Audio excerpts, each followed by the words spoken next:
Olha só, agora a gente vai fazer aqui a técnica de pontilhado que eu falei com vocês, de como espalhar.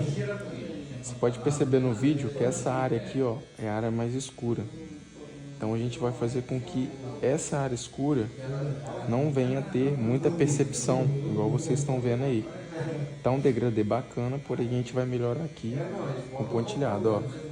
A gente vai fazendo, ó, esse desenvolvimento, que a gente vai nos pontos mais escuros, isso que é técnica de pontilhado, a gente trabalha em cima do ponto, entendeu? Isso aqui você precisa ter paciência, né, para que você possa executar ele da melhor forma, tá? Tô mostrando aqui o antes para vocês, e após essa técnica aqui, ó, eu já tô demonstrando, eu vou mostrar aí como ficou a finalização desse corte. Show?